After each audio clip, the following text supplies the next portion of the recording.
4, 5, 6, 7. Ya Dava ya, totalnya 9 ya kelas ini ya? Apa tuh Bu kelasnya? Kelompok, bukan kelompoknya. Harusnya 9. Coba kamu cek. 4, 10 sih Bu. Kan kelas kita 50 ya. Oh iya.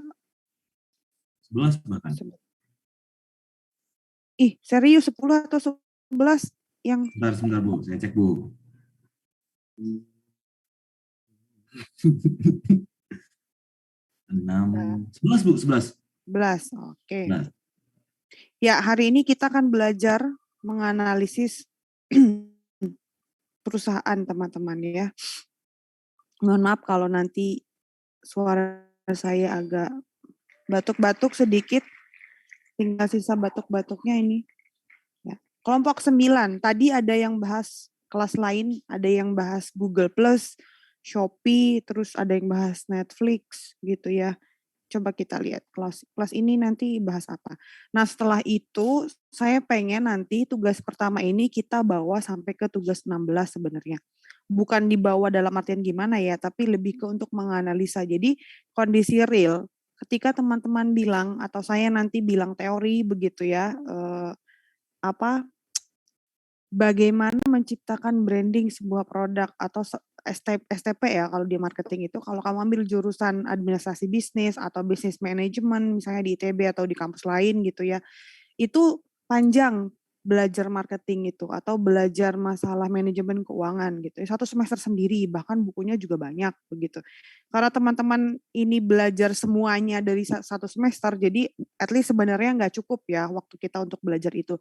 Tapi setidaknya teman-teman bisa paham, bisa mengerti bagaimana segmenkan, mentargetkan dan mempositioningkan suatu produk sehingga tercipta apa ya bahasa anak sekarang itu top of mind. Kemarin tuh katanya Shopee dapat penganugerahan dia itu jadi winner di Indonesia untuk kategori apa namanya startup yang paling sering diakses dan transaksinya lebih banyak begitu.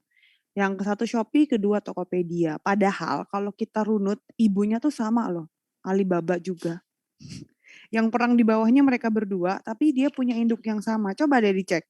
Siapa pemegang saham Shopee sama Tokopedia sekarang? Itu Alibaba Group yang punyanya. Nah, jadi tugas hari ini, tugas minggu ini itu akan membantu teman-teman untuk menganalisa dalam dunia real. Ntar juga saya sering kasih contoh begitu ya. Ketika kita ngomongin positioning brand atau ngomongin segmenting dalam sebuah brand atau product knowledge gitu ya. Kalian nanti berhadapan dengan dunia kerja yang nyata begitu. Apapun industrinya pasti ada jenis itu gitu ya. Nah, nyatanya itu gimana sih Bu ketika Ibu ngomongin brand dan lain-lain, bentuk tangible-nya tuh gimana? Karena posisi itu kan biasanya intangible ya, nggak kelihatan. Nggak bisa terbayang juga gitu ya. Bisa terbayang mungkin tapi nggak konkret gitu ya, nggak hard. Nah jadi ini adalah alat bantu teman-teman untuk bisa memahami itu. Terus kemudian nanti di akhir kelas, di akhir sesi hari ini, sesuai dengan silabus gitu ya, walaupun saya bilang kemarin di minggu pertama saya tidak akan memaksa semua orang jadi entrepreneur, tapi karena kita ada di mata kuliah dan harus mengikuti portofolio dan RPS, jadi teman-teman tetap harus membuat ide bisnis begitu. Bahkan kalau bisa ide bisnisnya yang apa ya, unik, menarik, inovatif begitu ya. Netflix itu di awal munculnya tadi present kelompok yang kelas sebelum ini dari tahun 94 atau 97 ya, saya lupa. Sampai gaung pertama di 2002 itu belum ada orang tertarik untuk bayar nonton gitu ya, selain ke bioskop. Karena belum common, nonton di TV kok berbayar. Tapi Netflix building itu gitu. Dan satu hal yang pasti mereka nge-building pride gitu ya dan brand. Ada masuk di situ ke dalam setiap manusia begitu ya. Bahkan lintas region, lintas negara. Karena kalau teman-teman tahu kayak Tokopedia atau Shopee, kapan hari itu ketika saya di Surabaya, Tokopedia saya tiba-tiba iklannya berbahasa Jawa. Saya kaget banget gitu ya, kok jadi bahasa Jawa ini algoritmanya ngebaca ini begitu, dan itu kerjaan bukan kerjaan teman-teman ya, tapi kerjaan bagaimana suatu produk itu bisa diterima dengan mudah di suatu kalangan masyarakat. Salah satunya menggunakan komunitas atau gaya orang yang di wilayah tersebut gitu. Makanya di bandara sekarang terakhir saya naik pesawat kemarin itu pas ke Bali, itu udah bahasanya Inggris dan Jawa ya di Bandara Juanda itu. Nggak ada bahasa, Indonesia dan Jawa, malah nggak ada bahasa Inggrisnya sama sekali untuk announcement dan lain-lainnya itu. Gitu. Mari kita lihat teman-teman kelompok 9 dengan pecah kucanya, silahkan kelompok 9 di-sharekan analisisnya ke perusahaan mana. Yang lain boleh menyimak, boleh menyampaikan pertanyaan gitu ya. Mohon maaf Bu Diti, sebelumnya mungkin kita ini belum tahu ya siapa kelompok 1 sampai dengan 11.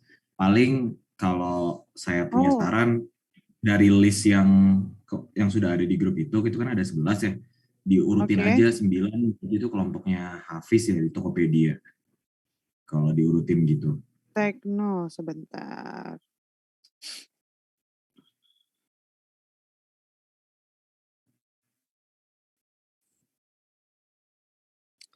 Oh, gagal berhasil. Oke, ya berarti 1 sampai 5 yang gagal itu berakhir di cokorting. Terus kemudian 1 di perusahaan berhasil itu masuk 6 berarti ya. 6, 7-nya Cahyo, 8 Agnes, 9 Hafiz berarti ya, benar. Tokopedia. Silahkan. Nah, tadi ada yang bahas Shopee, ini bahas Tokopedia. Oke, ada yang bahas Garuda juga nih, seru nih. Garuda udah resmi pilot ya, bangkrut ya. Udah bikin statement publik dia ya, kalau nggak salah. Terbaru beberapa hari ke belakang ya, yang bahas Garuda. Sedih ya, padahal salah satu kebanggaan kita itu. Banyak malingnya di sana tuh ya. Silahkan, siapa? Hafiz, Tokopedia. Nanti minggu depan teman-teman present ide bisnis sebentar gitu ya. Mungkin setengah jam atau 40 menit, nanti habis itu saya materi lagi. Untuk minggu depan dan minggu depannya materi lagi dari saya. Gitu. Silahkan, kelompok Tokopedia. Ya, sebentar ya Bu. Oke. Ini, Pak. Sekarang teman-teman kalau mau invest atau nabung, bisa teman-teman di emas aja atau reksadana. Gitu. Jadi kalau mulai mau nabung, karena kondisi lagi gini ya, ngelihat Ukraina dan Rusia ini pasti berimbas ke Indonesia, entah kapan gitu ya. Kayak corona aja kan dulu di Cina kita nganggapnya sambil nunggu kelompok ini. Nah, nganggapnya nggak akan mungkin datang ke Indonesia ya. Ingat nggak awal-awal COVID? Terus tiba-tiba kita terkapar 2 tahun. Jadi harus hati-hati. Digitalisasi jual beli. Oke, sebentar saya catat dulu. Ini kelompok berapa? 9 ya tadi ya? Iya, Bu. Sip, silakan kelompok 9 dimulai. Permisi Bu, apakah suara saya terdengar? Ya. Ya, baik. Tahukah kamu bahwa setiap tahun transaksi jual beli secara online itu semakin meningkat? Di era digital seperti saat ini, banyak masyarakat yang telah bertransaksi secara online. Dengan teknologi ini, masyarakat tidak harus bertemu secara langsung dan menghabiskan banyak waktu hanya untuk melakukan kegiatan jual beli. Hal ini bisa terlihat dari peningkatan transaksi pada e-commerce di Indonesia setiap tahunnya.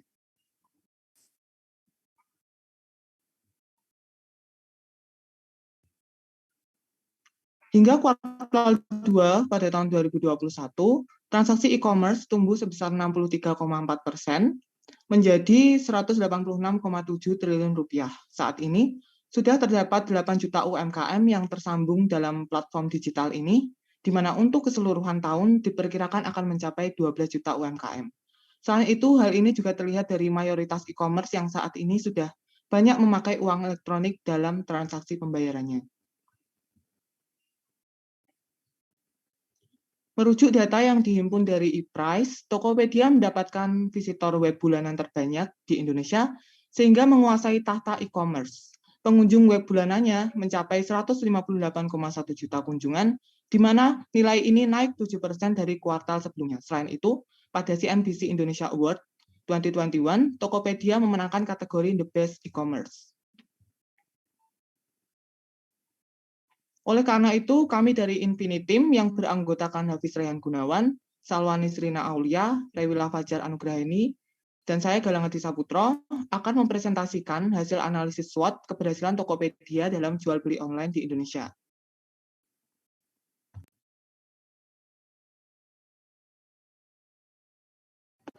Kemudian sebelumnya apakah yang dimaksud dengan analisis SWOT ini? Jadi analisis SWOT ini merupakan identifikasi berbagai faktor secara sistematis untuk merumuskan strategi perusahaan yang bertujuan untuk memaksimalkan kekuatan dan peluang yang ada pada perusahaan, serta meminimalisir kelemahan dan ancaman dari perusahaan tersebut.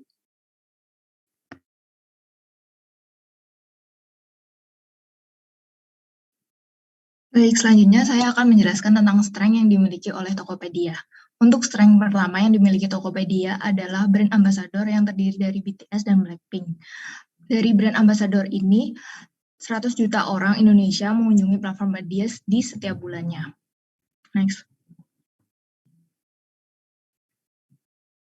Strength yang kedua adalah beberapa fitur Tokopedia yang terbaru sehingga e-commerce lainnya tidak memilikinya. Hal ini memudahkan seller dan pengunjung Tokopedia untuk melakukan kegiatan jual beli. Next.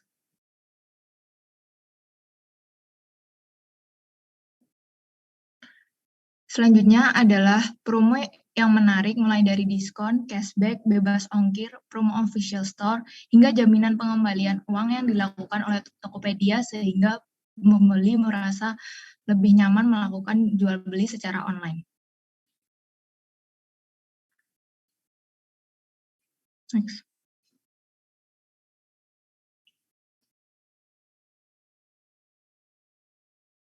Pada strength keempat, Tokopedia mendorong UMKM lokal untuk melakukan digitalisasi transaksi. Tokopedia memberikan panggung seluas-luasnya bagi UMKM lokal untuk terus berjuang di tengah new normal melalui kanal digital. Variasi barang jual beli pun semakin meningkat, yang mana mampu meningkatkan lonjakan konsumen.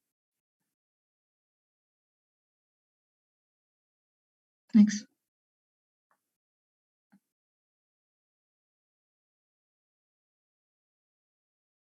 Strength terakhir yang dimiliki Tokopedia adalah banyaknya iklan baik online maupun offline yang mampu memberikan informasi terkait Tokopedia sehingga bisa membangun citra dan membuat masyarakat semakin mengenal e-commerce ini.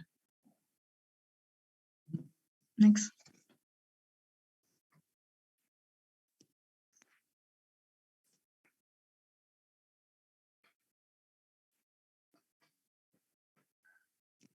Baik, selanjutnya adalah peluang pertama, di mana masyarakat semakin bergantung dengan produk atau layanan yang dihadirkan melalui platform digital, termasuk perilaku konsumen, yang mana semakin mendorong kegiatan berbelanja secara online untuk memperoleh sesuatu secara instan.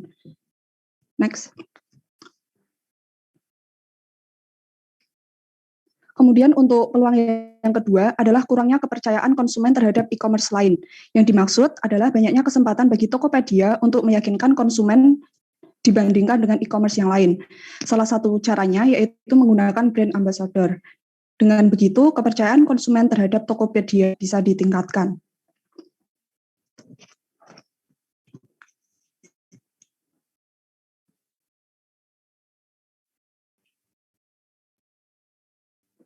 Kemudian seperti yang kita ketahui, pengguna internet hingga saat ini terus meningkat. Hal ini dibuktikan pengguna internet Indonesia pada tahun 2021 naik sebanyak 15,5% dibanding dengan tahun 2020. Bahkan pada tahun 2022 tercatat penetrasi pengguna internet Indonesia sebanyak 76,8%. Tentunya dengan adanya kesempatan ini, Tokopedia bisa menggait lebih banyak calon konsumen dibandingkan tahun-tahun sebelumnya. Next.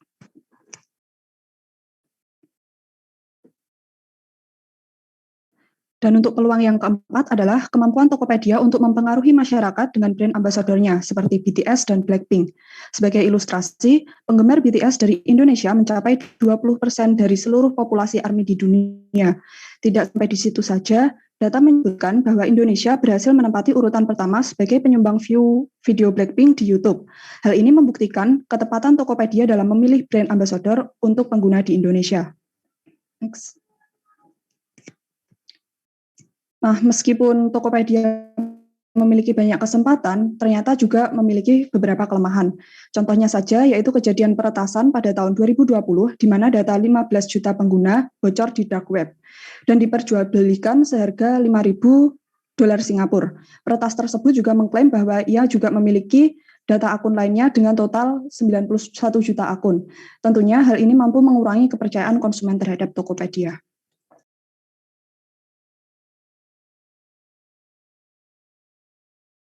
Ya, selanjutnya adalah ada weakness-nya lagi, yaitu seringkali terjadinya perang harga antara penjual. Yang dimaksud dari perang harga adalah kompetisi antar seller untuk menurunkan harga sekecil mungkin. Hal ini berarti meskipun ada selisih sedikit saja, itu dapat mempengaruhi penjualan toko.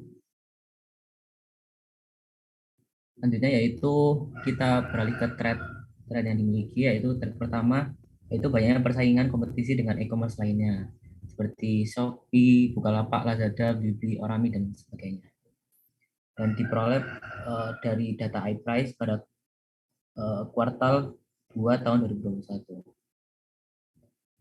Terdekat Tokopedia berdasarkan jumlah pengguna bulannya adalah Shopee dan jumlah penggunanya 126,99 juta yang berbeda tipis dengan jumlah pengguna Tokopedia sebanyak 147,79 juta. Meski demikian, untuk sementara ini Tokopedia merupakan e-commerce dengan jumlah pengguna bulanan tertinggi. Yang kedua adalah masih adanya rawan penipuan dengan berbagai modus atau manipulasi data. Misalnya produk yang tidak sesuai dengan yang ditampilkan.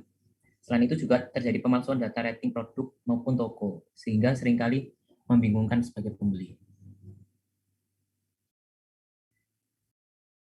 Namun dari hasil analisis SWOT method tersebut dapat kita peroleh bahwa analisis opportunity dan strength itu lebih dominan dibandingkan weakness dan threat-nya, sehingga menjadikan Tokopedia sebagai e-commerce yang cukup berhasil di Indonesia.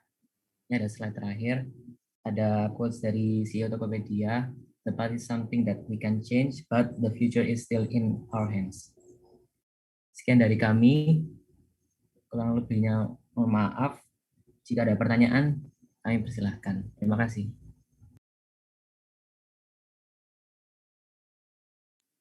Oke, kelompok berapa tadi? 9 ya? Galang ya? Galang kemarin kelas Pancasila ya, Galang ya? Iya, Bu, benar, Bu. Oke. Teman-teman, saya malah justru kaget ya, di kelas sebelumnya yang nomor 1 katanya Shopee. Dibanding Tokopedia lebih tinggi Shopee, ini lebih tinggi Tokopedia. Jadi yang benar yang mana? Saya nggak ngecek soalnya ya, tadi di kelas yang ngebahas Shopee itu. Ada 2, apa berarti, fakta ya.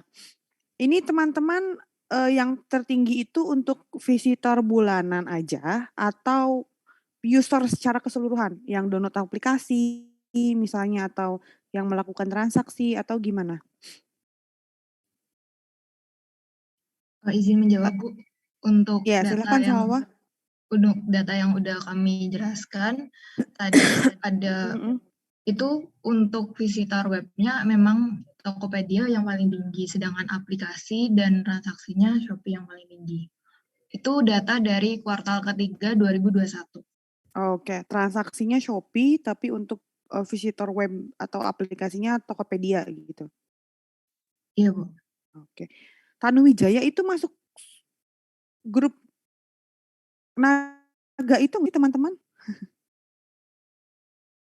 Enggak ya, itu selingan aja. Oke, teman-teman, menurut teman-teman, sorry Tokopedia ya. Kira-kira apa hasil analisa teman-teman ya, terhadap Tokopedia. Ini berarti yang dianggap berhasil ya Tokopedia ini. Kira-kira yang paling menonjol keberhasilan mereka itu apa sih yang udah mereka buat? Karena apa gitu? Menurut teman-teman.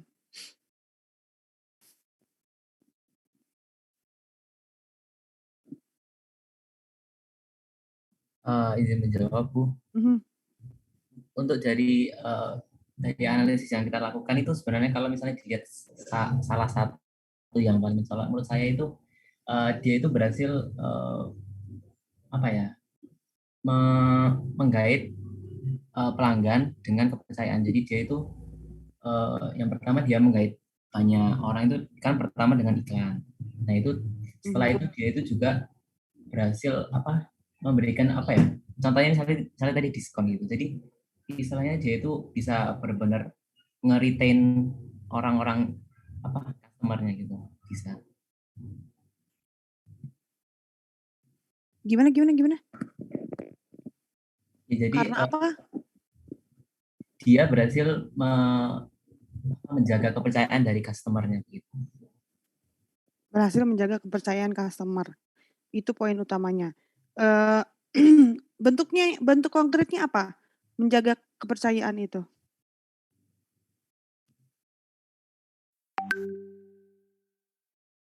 Siapa? Hafiz.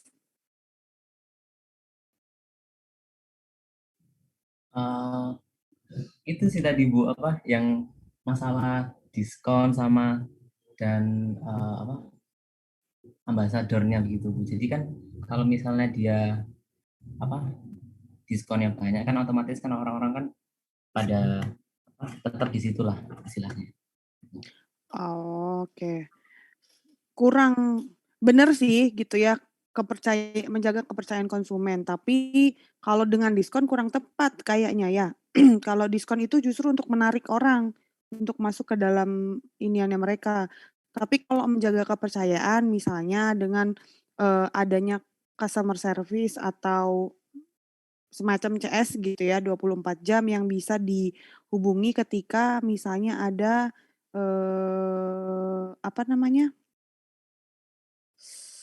keluhan gitu ya, barangnya nggak sesuai atau kayak kemarin gitu ada yang kena tipu beli TV sekian juta gitu kan. Mereka jadi ngasih trust-nya bahwa kalau misalnya ada yang nakal nih penjualnya, mereka langsung suspend di hari itu juga ketika laporan masuk. Nah, kan orang jadi percaya untuk bertransaksi di Tokopedia. Mungkin kayak gitu kali ya contohnya, bukan dengan diskon. Kalau diskon malah itu bentuk dari strategi marketing kalau diskon. Bukan ke arah trust gitu. Menurut saya ya. Terus lagi Hafiz, Galang, dan siapa? Salwa, siapa lagi ini kelompoknya? Yang lain nanti boleh ya kalau ada yang mau bertanya. Di catatan saya, Tokopedia ini membuat komunitas nih. Creating community dengan apa? Pakai 2 cara. Yang pertama pakai brand ambassador tadi BTS dan Blackpink. Yang kedua pakai UMKM ya. Tadi ada di slide berapa itu disebutkan bahwa UMKM menjadi target mereka. Nah, ini salah satu cara juga sih sebenarnya buat startup gitu ya, perusahaan yang masih berkembang begitu ya, masih menuju perusahaan yang well established gitu, yang udah benar-benar mantap dengan cara ini gitu, mau nggak mau mereka harus bikin UMKM dan kegiatan-kegiatan unik yang lainnya kayak gitu.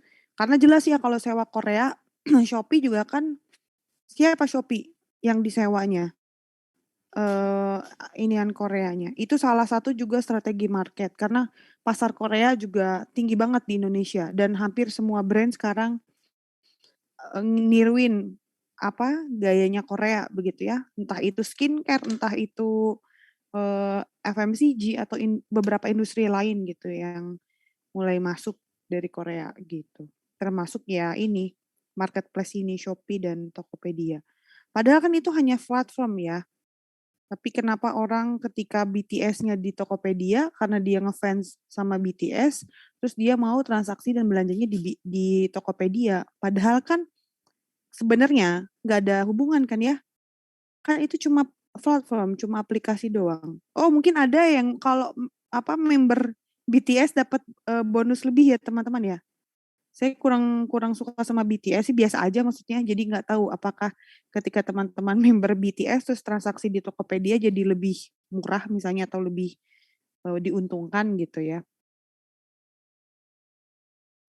Gitu. Untuk kelompok 9, selain jawaban Hafiz tadi yang paling untuk Galang dan yang lain ya, selain Hafiz, yang paling terlihat menunjukkan keberhasilan Tokopedia itu di bidang apa sih, teman-teman? Kelompok 9. Ya Bu, saya izin menjawab untuk menambahkan dari Hafiz.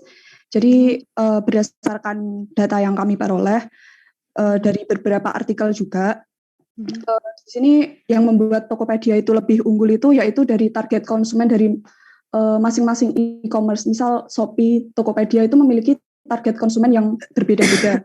Kalau kita lihat sekarang, Shopee itu lebih unggul dalam menyediakan produk seperti fashion, terus ada produk-produk kecantikan, dan itu kalau dilihat dari data Kompasania itu 70% penyukanya itu adalah wanita, Bu. Kompasiana kali? Iya, Kompasiana. Ya, 70% itu cenderung memilih Shopee untuk wanita.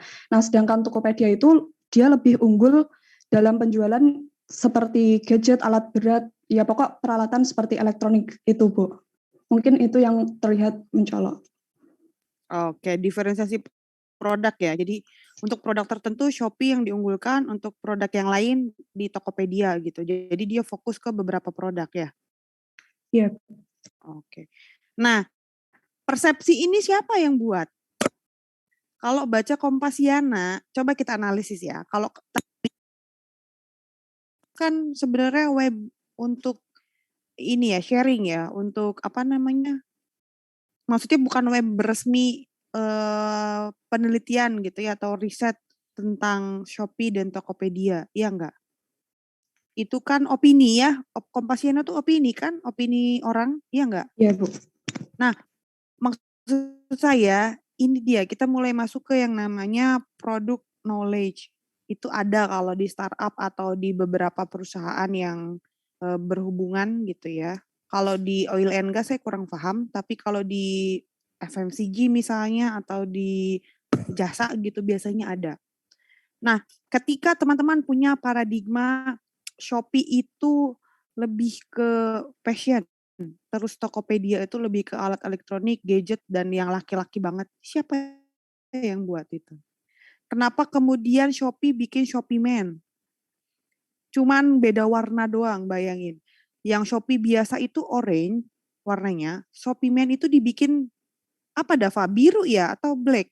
Saya nggak pakai Shopee Man soalnya. Kurang tahu Bu, saya juga nggak pakai Shopee Bu.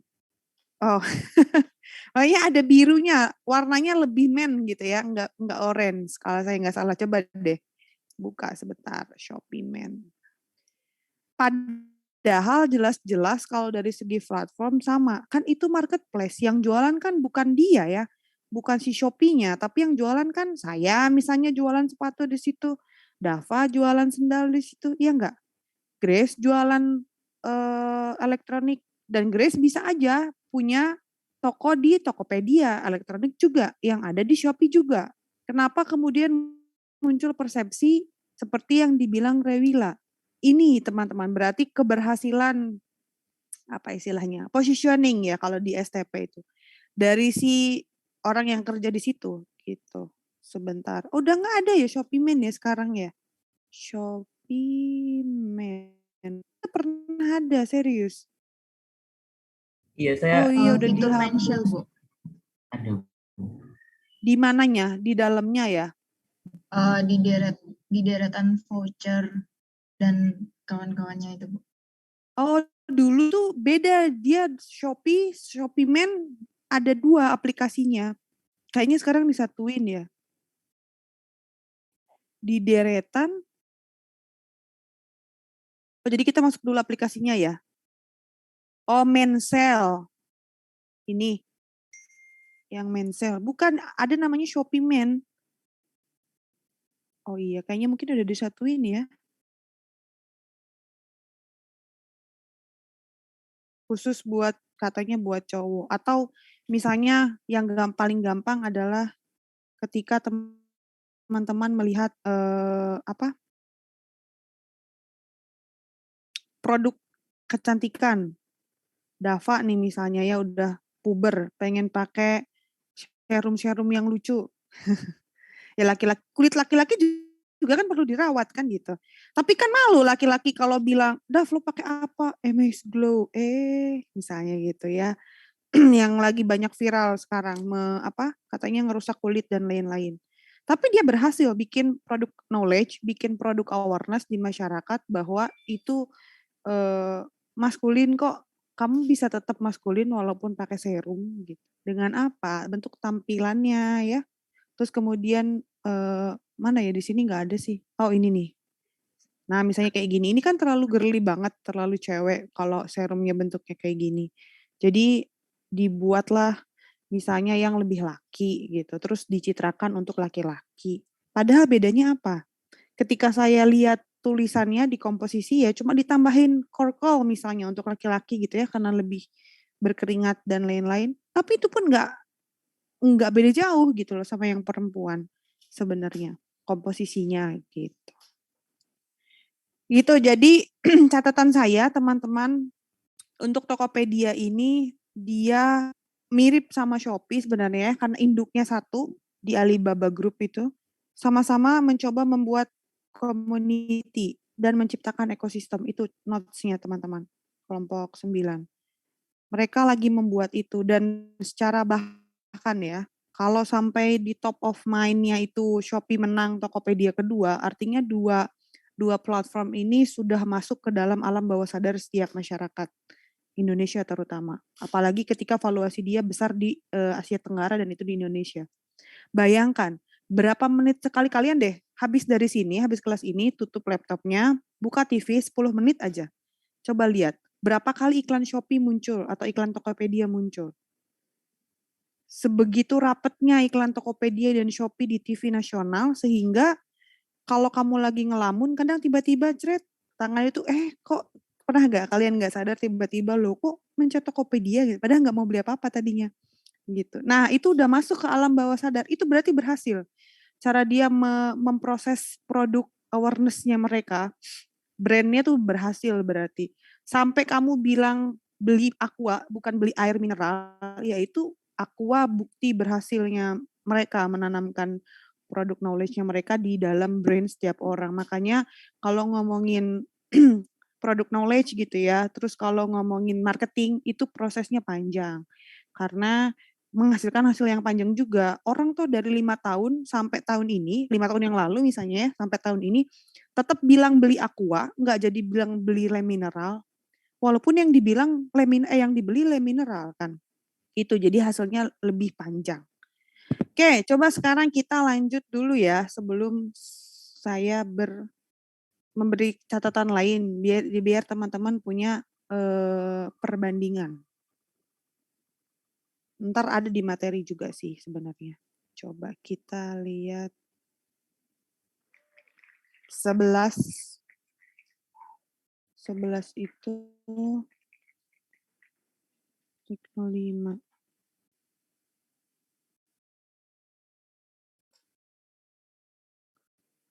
Red Bull ya. 11 itu Red Bull. Silahkan Iqbal. Kelompoknya Iqbal. Red Bull. Apa tuh Red Bull? Saya baru dengar malah.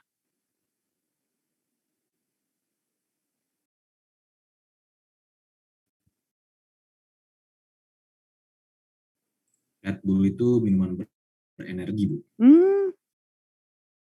Dari mana? Coca-Cola yang ciptain siapa? Kayaknya grup Coca-Cola ya, atau gitu. Coba. Red Bull.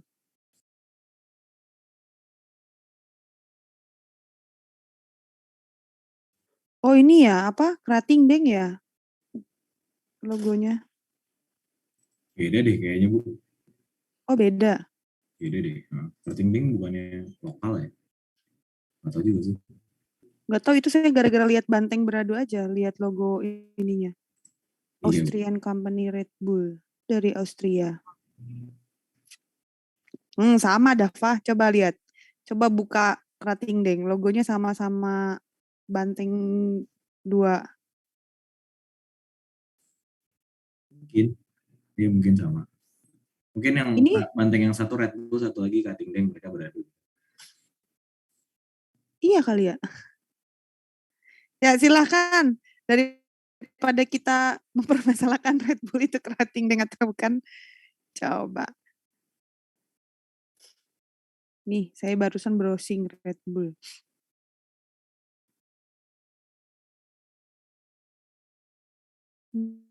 Rilisnya di Thailand dia ya. First launch-nya di Austria. Tapi populer juga di Thailand.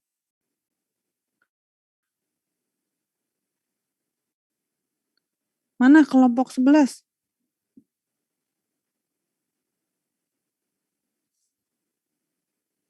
Oh iya. Nih kalau saya ketik di Google Red Bull tanda tanya, pas saya klik image itu muncul juga Krating Deng, muncul juga Red Bull. Tapi Red Bull ini baru dengar malah. Minuman soda juga ya dia ya. Energy drink.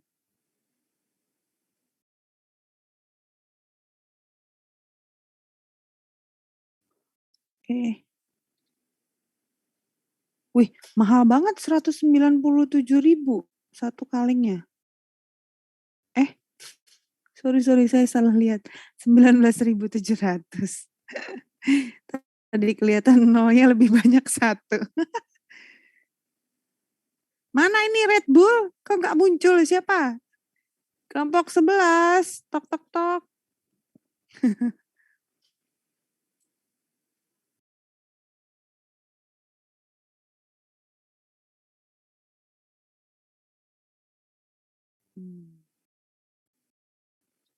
Minuman berenergi. Oh iya, iya.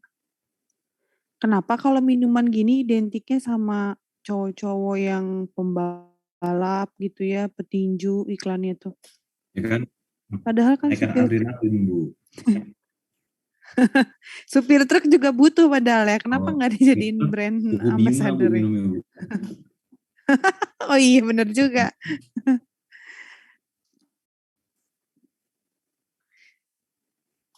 Kelompok 11 nggak ada. Oke, kalau nggak ada saya kosongkan ya. Atau belum bikin presentasinya? Saya kosongkan nilainya maksudnya.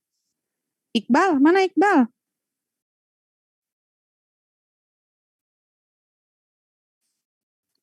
Saya catat dulu. Lah terus itu siapa? Tulisannya Iqbal, Red Bull. Hantulan. Iya di sini nggak ada Iqbal. Kelompoknya Iqbal nggak ada yang merasa membahas Red Bull.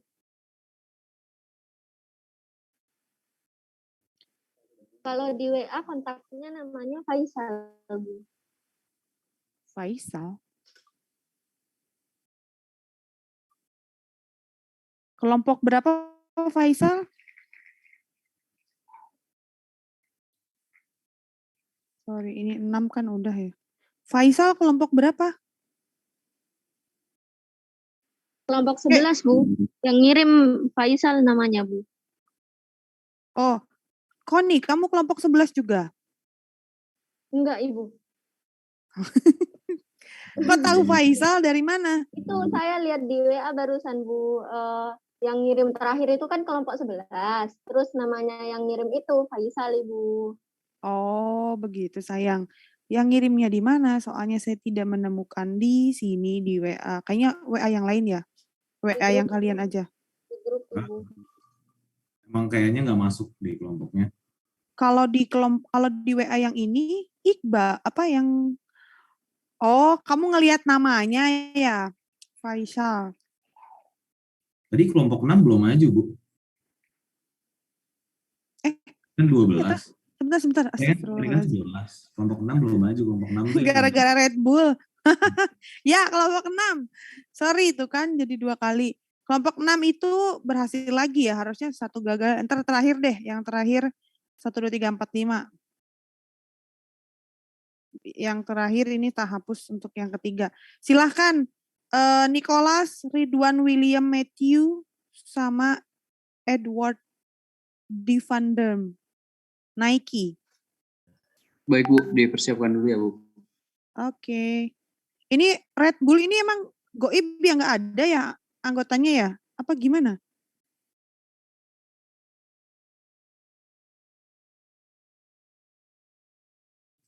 Faisal, mana Faisal? Mana yang namanya Faisal? Faisal. Ada ya Faiz, Bu. Adanya Faiz. Lah. Goib. Faisal. Tapi tadi ada yang typing terus nggak jadi typingnya, kenapa?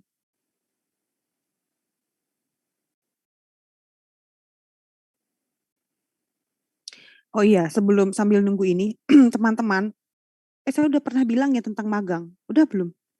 Di kelas ini? Belum?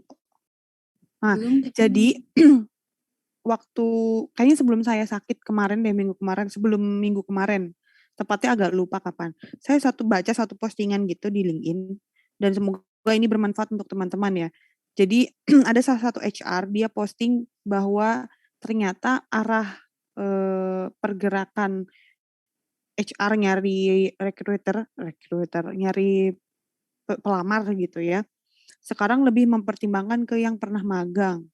Walaupun misalnya IPK teman-teman bagus, terus organisasi bagus, tapi belum pernah magang, itu akan dilihat poinnya. Akan lebih banyak ke yang pernah magang. Apalagi minimal magangnya itu lebih dari 3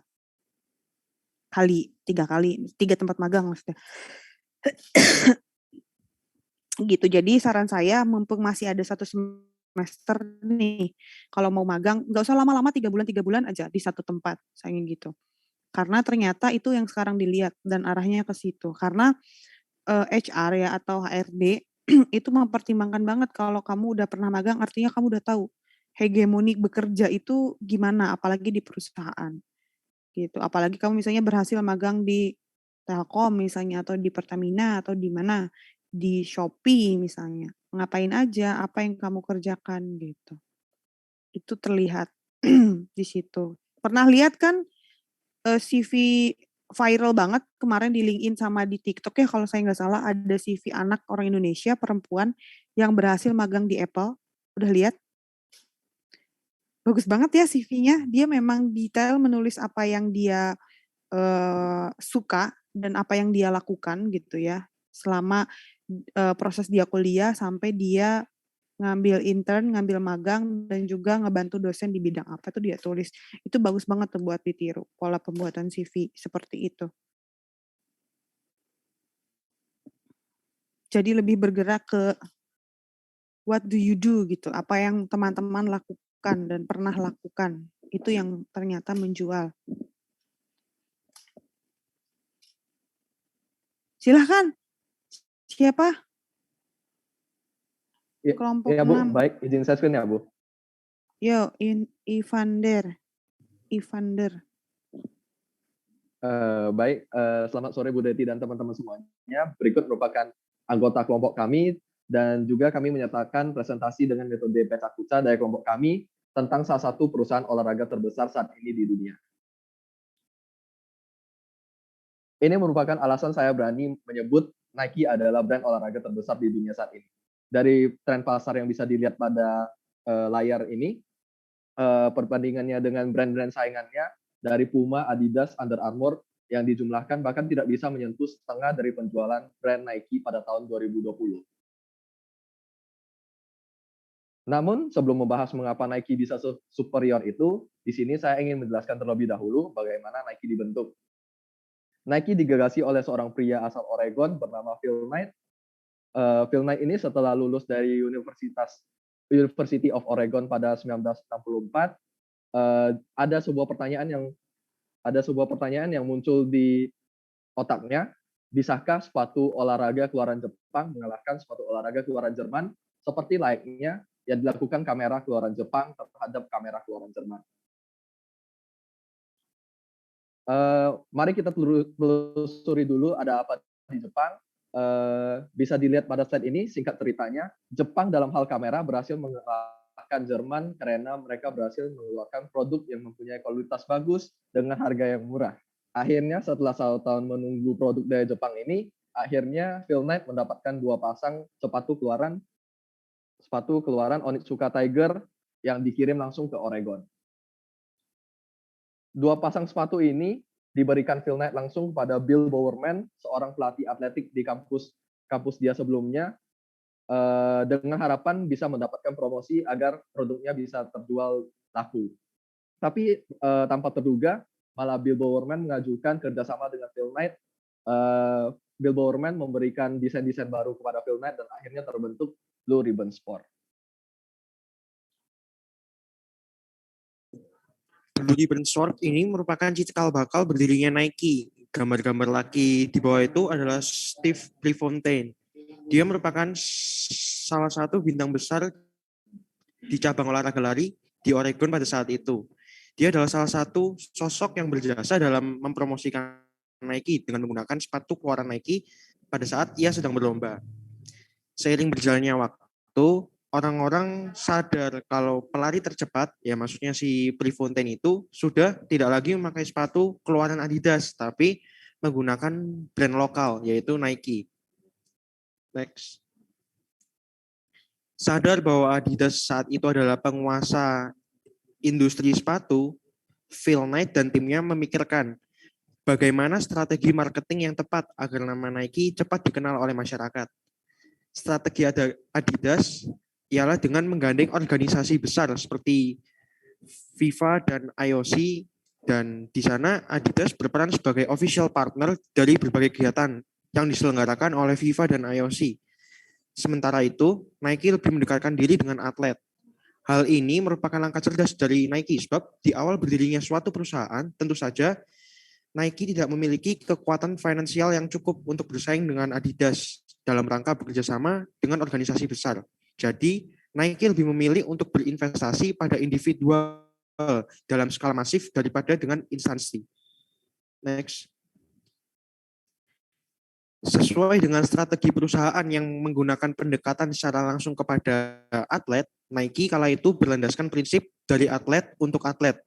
Hal ini dibuktikan dengan bagaimana Nike menemukan solusi dari adanya pergantian trek lari kuno seperti gambar di sebelah kiri itu, di kiri bawah, yang kasar-kasar berbatu itu menjadi trek lari modern yang berbahan karet. Nah, Nike pun dituntut untuk melakukan adaptasi dari adanya kenyataan tersebut. Next. Nah, hal tersebut mendorong Nike untuk melakukan inovasi. Gambar di atas itu adalah bukti dari inovasi yang dilakukan oleh Nike. Nah, ceritanya pada waktu itu di rumah, si Bowerman itu dia lagi nungguin istrinya nyiapin sarapan. Nah, pas itu istrinya nyiapin waffle buat si Bowerman. Nah, waktu ngeliatin istrinya bikin waffle, tiba-tiba si Bowerman ini kepikiran ide cemerlang. Nah, dia langsung cepat-cepat mengambil plastik buat dilelehin. Nah, terus lelehan plastik tadi dituang ke plastik yang udah leleh tadi dituang ke cetakan waffle. Nah, akhirnya terciptalah sol sepatu yang bentuknya kayak waffle. Nah, sol sepatu berbentuk waffle ini adalah inovasi yang luar biasa dari Nike karena pada saat itu sol jenis ini bisa digunakan untuk lari di berbagai jenis trek, ya, di trek berbatu ataupun yang berbahan karet. Lanjut. Nah, ini adalah bagaimana cara produsen aparel sepatu dunia bekerja. Brand-brand olahraga dunia berlomba-lomba untuk bisa bekerja sama dengan atlet-atlet terbaik dunia di setiap bidangnya. Nah, ketika para bintang olahraga dunia ini memakai produk mereka, maka jutaan mata di berbagai belahan dunia bisa mengenal brand tersebut dan mendorong mereka untuk membeli produk yang dipakai oleh idola mereka itu. Nah, Nike tercatat sebagai produsen aparel olahraga yang paling berani dalam hal mengeluarkan uang untuk mengiklankan produknya. Setiap tahunnya, Nike mengeluarkan sedikitnya uang sebesar 3 miliar dolar Amerika per tahunnya, atau kira-kira 100 US dollar per detiknya hanya untuk advertising. Next. Selain dari segi advertising atau pengiklanan yang telah dilakukan oleh Nike, mereka juga serius dalam bentuk membangun sosial medianya. Bisa dilihat dari grafik di gambar ini, Nike memperoleh social engagement yang lebih banyak jauh dibanding para pesaingnya, yaitu Adidas dan New Balance. Next. Selain itu juga Nike meluncurkan website di tahun 1999. Ini Nike luncurkan jauh sebelum dari pesaingnya kala itu, yaitu Foot Locker dan Adidas, di mana Adidas itu baru meluncurkan website pada tahun 2006. Alhasil dari efek peluncuran ini, Nike bisa lebih dulu meraih penjualan dan pengiklanan dari websitenya, yang ditunjukkan dari gambar berikut ini. Ibunya dulu. Next.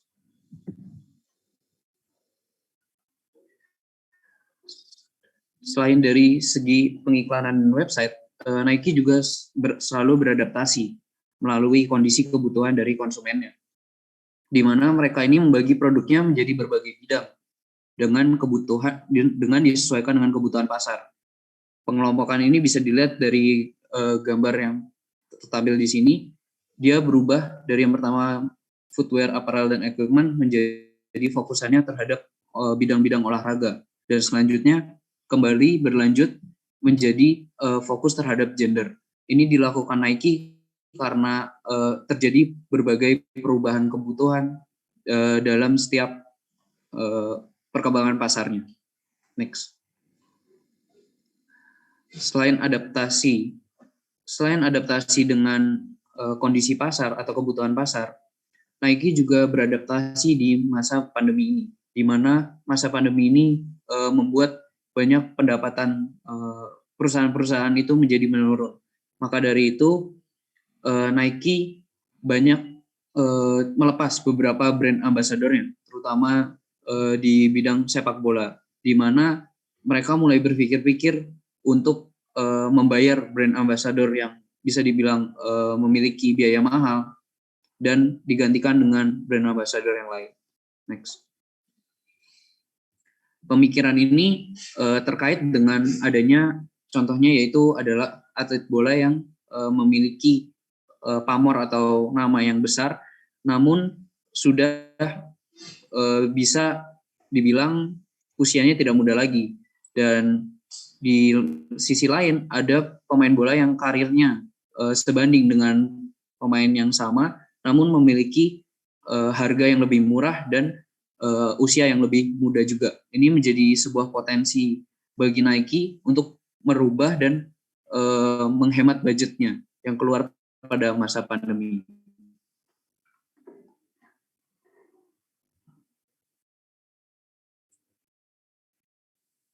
Dapat dilihat dari grafik bahwa Nike menguasai lebih dari setengah pasar sepak bola. Nah, bagaimana ini bisa terjadi walaupun melepas pemain top seperti Neymar? Jawabannya adalah Nike tidak hanya mempertimbangkan kualitas pemain yang disponsori, tapi juga mempertimbangkan kuantitas pemain yang disponsori. Karena tidak seperti pemasaran digital, sponsor pada olahraga adalah perencanaan yang cukup panjang atau perlu waktu bertahun-tahun. Next. Nah, ini ada microclimature. Ini adalah salah satu terobosan inovasi dari Nike, yaitu kursi bergaya yang membuat atlet tetap hangat atau sejuk selama pertandingan, bahkan saat mereka berada di bangku cadangan. Terobosan ini menjaga kondisi pemain dalam kondisi terbaiknya ketika bertanding. Next. Nah, terdapat inovasi lagi dari Nike, yaitu mendesain khusus pesawat Boeing 787 menjadi ruangan khusus bagi atlet. Karena kualitas perjalanan sangat berpengaruh bagi pemain ketika akan berlaga, Nike mendesain Boeing 787 menjadi dengan menambah recovery area, walkout deck, sleep deck, review zone, dan inovasi ini menunjukkan bahwa Nike akan terus berinovasi ke depannya. Next. Hingga tahun 2025, Nike memiliki target untuk fokus memperbaiki dan mengembangkan pada bidang people, planet, and play, yang artinya Nike menargetkan menjadi perusahaan yang menjunjung tinggi kemanusiaan, lingkungan, dan kebahagiaan. Next. Nah, terdapat sebuah quotes yang menjadi motivasi Nike untuk terus maju, yaitu greatness has no peak, yang artinya kejayaan tidak memiliki ujung, yang berarti Nike akan terus maju walaupun sudah menjadi yang terdepan. Sekian presentasi dari kelompok kami. Apabila ada pertanyaan atau yang lainnya, dipersilakan. Wow.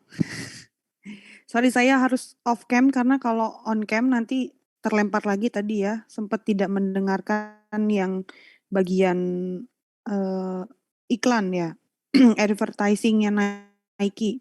Tapi konsepnya semuanya mirip ya. Shopee untuk bisa dapat return back yang besar juga dia keluarin harga ya untuk BTS kan. Nggak main itu harga untuk BTS dan Blackpink tadi.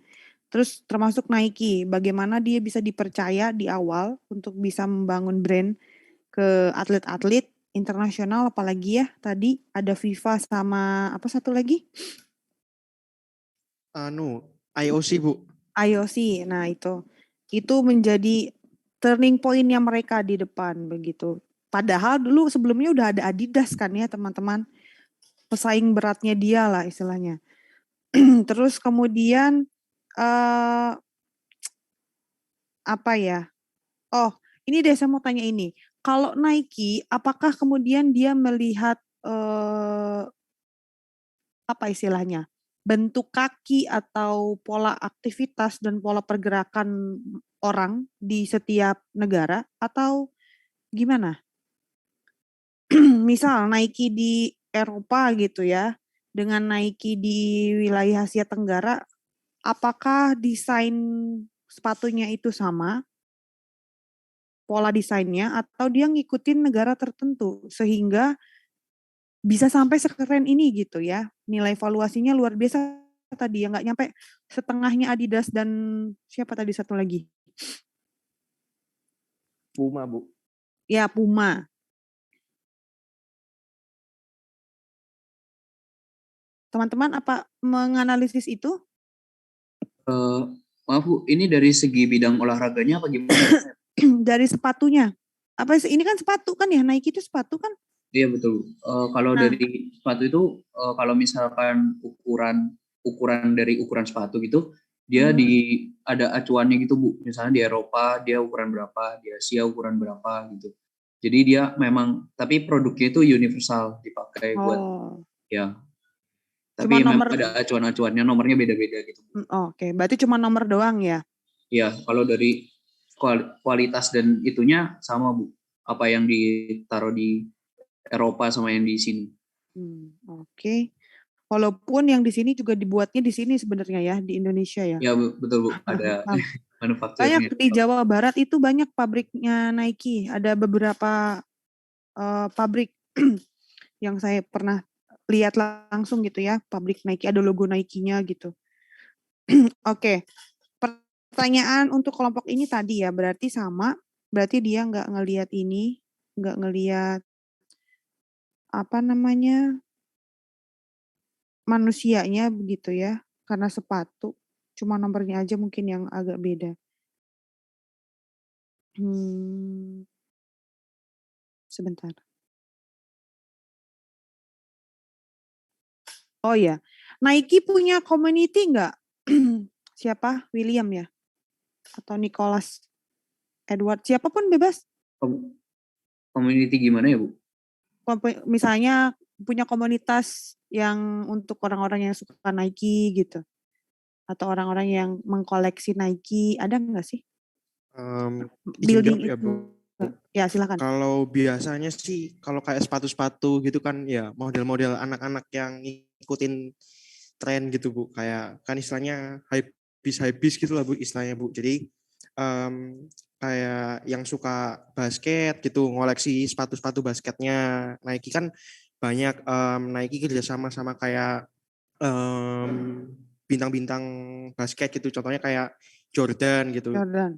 Koleksi-koleksinya itu harganya udah nggak masuk akal semua harganya, cuman ya karena memang orang udah suka, apa ya istilahnya ya?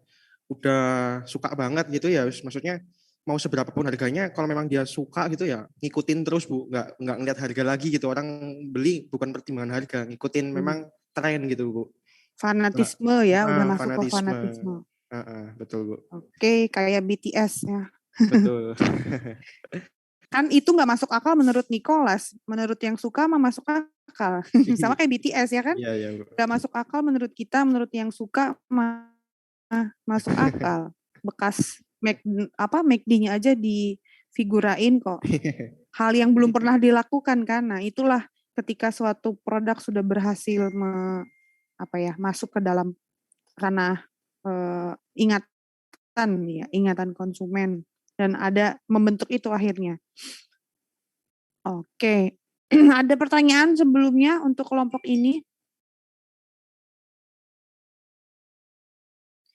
Dia pernah mengalami penurunan ini enggak sih? Omset atau penurunan harga atau penurunan valuasi? Izin menjawab, Bu. Oh iya. Silakan. Izin menjawab, Bu. Kalau dari yang kami analisis bisa dilihat itu sih, Bu. Di slide tadi bisa dilihat ketika awal-awal adanya pandemi itu Nike juga mengalami kemunduran secara di bidang omsetnya, Bu. Dari perusahaan-perusahaan lain kan juga gitu. Makanya Nike mengeluarkan strategi, dia mulai memfilter sponsor-sponsor atlet yang mereka kontrak, Bu. Dengan pemain-pemain yang udah mulai bisa dibilang udah di penghujung akhir karirnya, mereka sudah mulai memutus kontrak, mereka cari pemain-pemain yang lebih muda, Bu, untuk atletnya. Oh, atlet itu memang langsung dikontrak sama dia ketika masih jadi atlet junior gitu? Benar, Bu. Oh. Nike langsung cari atlet-atletnya, Bu. Soalnya kalau dari yang kami analisis, Bu, Nike menerapkan konsep kalau misalnya mereka agak bisa menang secara kualitas, bisa dibilang kan kalau udah brand-brand terkenal kayak Nike, Adidas gitu, kalau secara kualitas kan udah gak beda jauh, Bu. Jadi mereka menangin secara kuantitas, Bu. Mereka cari atlet-atlet yang banyak gitu, jadi kita sebagai penikmat olahraga, kalau nonton di TV gitu, lihat pemain-pemain rata-rata pakai Nike, jadi kita punya pemikiran menganggap Nike itu lebih bagus jadinya gitu. Iya, betul. Sama kayak kasusnya ini, kalau di Indonesia itu otomotif ya, Honda sama Toyota, sama Suzuki, nah 3 Jepang itu. Bertarungnya juga gitu. Oke. Berarti dari junior walaupun dia belum maju, belum bintang banget gitu ya, dia udah dikontrak sama Nike ya. Biar dia ketika udah jadi bintang dia punya hutang budi mungkin gitu kali ya. Nike berharap begitu sehingga si atletnya benar-benar menjadi brand ambassador gitu ya. Dari si bintangnya daripada direbut dulu sama yang lain. Ya, menarik. Ada pertanyaan untuk teman-teman kelompok lain ke kelompok ini?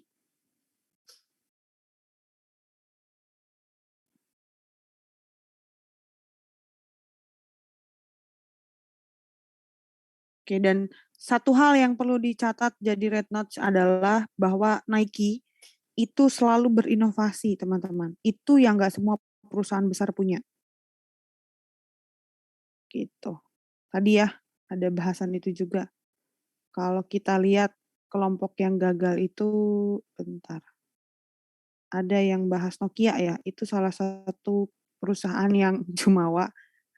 Dia merasa besar, terus nggak mau berinovasi, diajak kerja sama sana-sini, dia merasa sendiri udah bisa ngedevelop, akhirnya ya seperti yang sekarang begitu, terkalahkan oleh yang lain. Oke, terima kasih kelompok 6, kalau tidak ada yang mau bertanya, silakan di stop share, kita satu lagi, atau mungkin 2 lagi ke kelompok yang gagal. Kasih plus dulu. Oke, kasih plus dulu ke kelompok 6. Nah, ini. Coba. 1 sampai 5 ya, antara Taksi, Adam Air, Garuda, BlackBerry, Nokia. Kenapa nggak ada yang analisis 7-Eleven ya? 4. 4 BlackBerry. Nah, ini. Silahkan BlackBerry. Oke, Bu. Bentar ya, Bu. Ginting.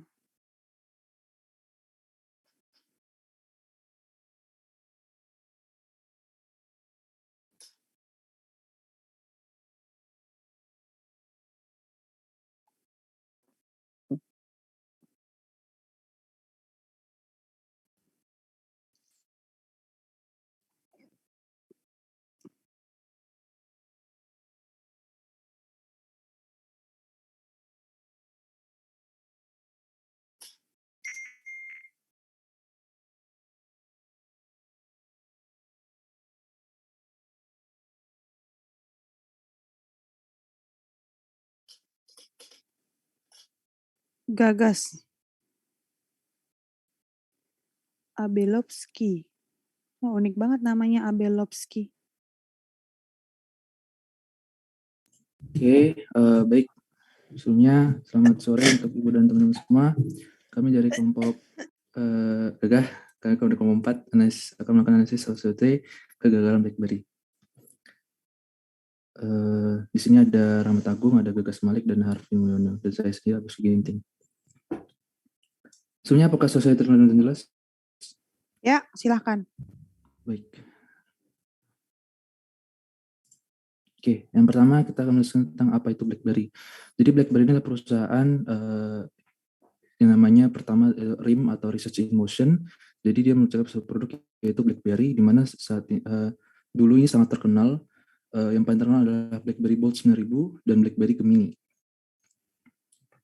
Nah, singkat kisah perjalanannya itu BlackBerry yang RIM ini membuat suatu produk BlackBerry yang diperkenalkan kepada dunia, di mana dengan full keyboard QWERTY dan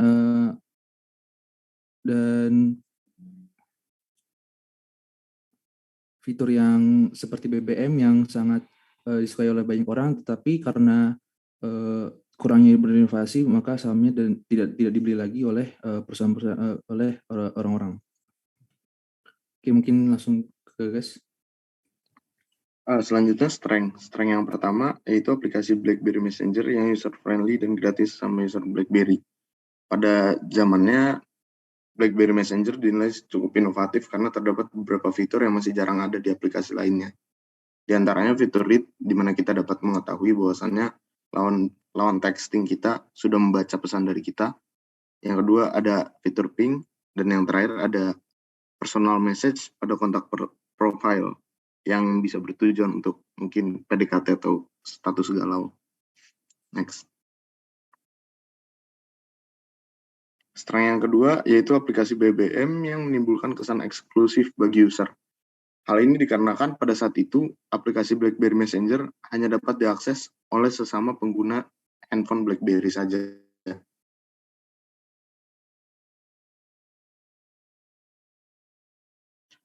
Strength yang ketiga yaitu memiliki OS yang secure yang diperuntukkan bagi pebisnis.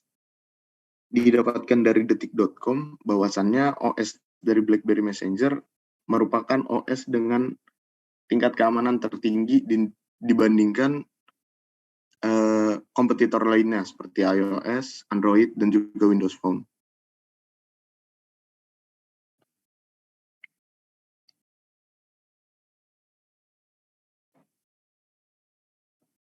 Next.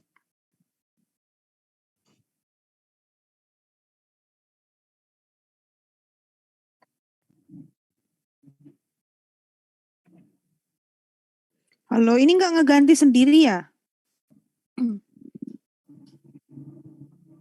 Nggak di setting ya, Ginting ya?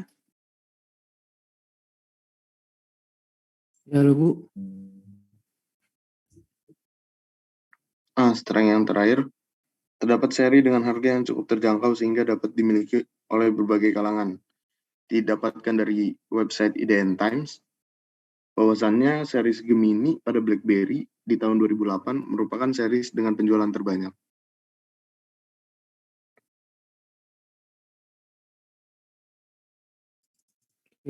Baik, untuk yang pertama untuk dari weakness-nya yaitu BlackBerry Messenger seperti yang saya sebutkan itu tidak bisa mengirim pesan instan ke perangkat dengan merek lain. Jadi BBM tidak bisa mengirim ke Nokia, Samsung, Sony Ericsson, dan mungkin Apple. Gitu. Dan yang kedua, dia lambat berinovasi.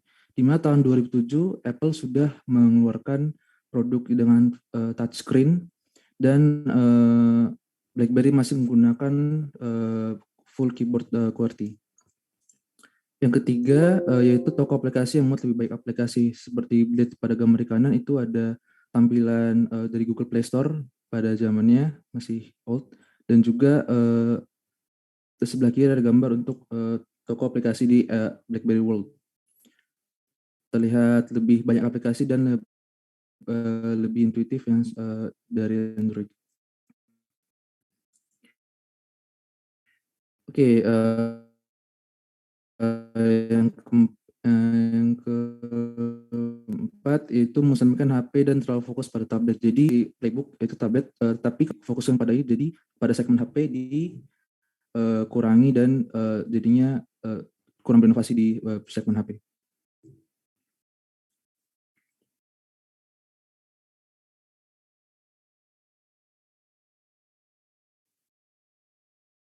Oke, kemudian opportunities dari brand BlackBerry.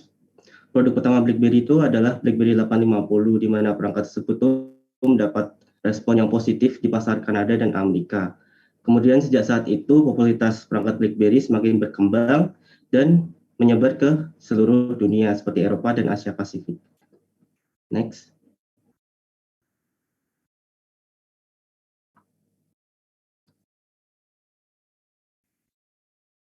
Next.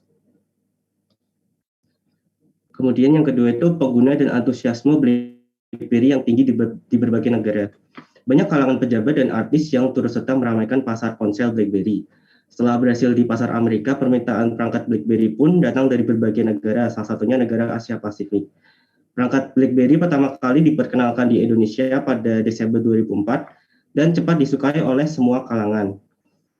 Selain itu, keunggulan fasilitas komunikasi seperti BlackBerry Messenger dan BlackBerry Connect menjadikan perangkat ini semakin populer di Indonesia dan banyak perusahaan yang bergabung dengan BlackBerry seperti Telkomsel dan Excelcom pada waktu itu. Bahkan hingga tahun 2011, Indonesia merupakan negara dengan pengguna ponsel BlackBerry terbanyak di Asia Pasifik. Next. Yang berikutnya permintaan pasar yang tinggi di segmen perangkat ponsel. Kebutuhan perangkat BlackBerry menjadi sangat tinggi ketika pada saat itu, tahun 2000-an awal hingga tahun 2011, Android dan iOS belum sepopuler sekarang. Bahkan popularitas BlackBerry itu mampu mengalahkan popularitas dari salah satu perusahaan ponsel raksasa pada waktu itu, yaitu Nokia. Berdasarkan grafik statistika yang dilansir oleh Business Insider pada tahun 2016, penjualan ponsel BlackBerry mengalami kenaikan yang signifikan tahun 2006 hingga kejayaannya atau puncaknya pada tahun 2011, yang mana pada tahun tersebut BlackBerry berhasil menjual lebih dari 50 juta unit perangkat ponsel di seluruh dunia. Next.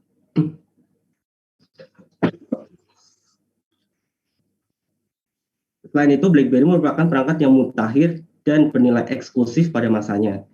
Harganya yang tinggi menjadikan BlackBerry memiliki kesan mewah dan banyak kalangan, terutama kalangan pejabat dan artis yang menggunakan BlackBerry. Banyak kalangan yang menggunakan BlackBerry karena eksklusivitas aplikasinya seperti BBM atau BlackBerry Messenger yang hanya dapat digunakan tentu oleh sesama pengguna BlackBerry saja. Selain itu, perangkat BlackBerry yang mengusung keyboard QWERTY seperti pada komputer, tapi ukurannya sangat jauh lebih kecil, itu juga memberikan kesan canggih dan kekinian pada masa tersebut. Next. Oke, selanjutnya ada threat yang dimiliki oleh BlackBerry akibat dari luar. Yang pertama adalah banyaknya company-company kuat dan yang berinovasi dalam pasar handphone seperti Apple yang dengan iPhone-nya, Samsung dengan mungkin Galaxy Note yang punya pulpen, LG dengan handphone yang ada yang bentuknya menekuk, dan Motorola yang punya handphone dengan kustomisasi back casing yang bisa di custom. Mungkin selanjutnya ada terdapat brand tiruan dan produk tiruan seperti BlueBerry dan Samsung Blackjack. Brand tiruan dan produk tiruan ini membuat brand semakin banyak kompetisi, dan dengan brand dan produk tiruan, brand ini sekaligus riding the wave BlackBerry, di mana BlackBerry pada masanya sedang pada peak-peaknya. Mungkin bisa dilanjutkan. Selanjutnya adalah berhubungan dengan yang pertama, banyaknya brand-brand yang baru lahir dan memastikan kematian BlackBerry seperti BBK Group ini dengan Realme, OnePlus, Oppo, Vivo, dan itel sebagai brand anaknya Infinix. Dapat dilihat juga pada grafik tahun 2010 BlackBerry punya pangsa pasar sebanyak 18,5% dan 18,8%, dan pada 5 tahun berikutnya BlackBerry sama sekali tidak ada di top brand. Mungkin selanjutnya. Nah, ini adalah mahalnya paket internet BlackBerry. Oke, pada masanya mungkin BlackBerry seperti yang kita ingat ada paket BBM dan paket full service ya, di mana pada paket BBM user hanya dapat mengakses BBM saja dan tidak bisa mengakses internet seperti Google, YouTube dan lain-lain. Dan jika ingin mengakses internet, user BlackBerry harus membeli paket yang harganya 2-3 kali lipat lebih mahal daripada paket yang hanya bisa mengakses BBM. Oke, terima kasih. Dan selanjutnya. Oke, jadi kesimpulannya kenapa BBM bisa gagal itu karena kurang cepatnya untuk beradaptasi dengan teknologi yang dan juga inovasi yang lambat. Sebenarnya mereka sudah berinovasi, namun kurang cepat untuk beradaptasi dengan teknologi touchscreen dan OS yang cukup seperti iOS dan Android yang sudah digunakan oleh banyak orang. Sekian dari kelompok kami. Tidak ada pertanyaan, terima kasih.